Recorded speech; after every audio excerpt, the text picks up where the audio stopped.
Also here enjoying the Eastbourne Air Show is Alice McDermott, who was one of the RAF's first female pilots.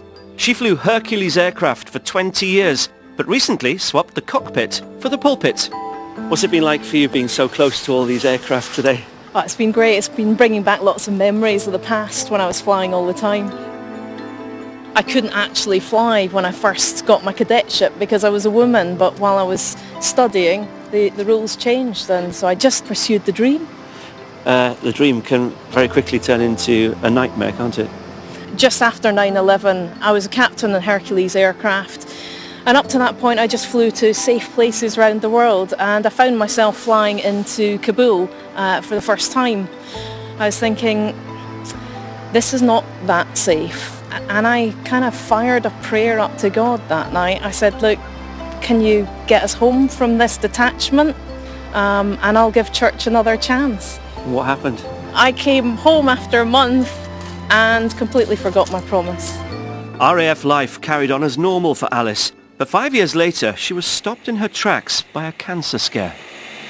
Ended up going to the hospital and finding that there was nothing wrong with me, and that it was the biggest relief in the world. And I know that's not the answer that everyone gets when they go, but that was the answer I got. And I came home and I said to my husband, I made this promise 5 years ago, which I didn't follow through. I feel the need to go to church. And I went with the sole intention of God could have 60 to 90 minutes on a Sunday morning. Okay. Within about 7-8 months of returning to church, I got baptised as a believer. But Alice's faith story didn't end there. At that moment of her baptism, she felt called into full-time ministry, which left her with a dilemma. I wanted to carry on flying. Do I fly or do I go into ministry? And which one? I'm a Baptist minister now, but also I'm an auxiliary chaplain with the Royal Air Force. So you're still serving in the Royal Air Force? Yeah. So you covered all bases, basically, didn't you? I tell people God interrupts lives, and he completely interrupted my life. I delight in what I do. I live every day for Christ.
Next week, it's Harvest on Songs of Praise, and I visit the Royal Welsh Agricultural Show. We've wonderful hymns from the Sheep Shearing Shed. And JB Gill finds out about the faith of the world's leading rugby referee. Back here at Eastbourne, the finale is provided by the Tigers Parachute Display Team. Well, we're going to end with another rousing hymn from the bandstand, which reminds us that in an ever-changing world, God's promises are constant. Until next time, bye-bye.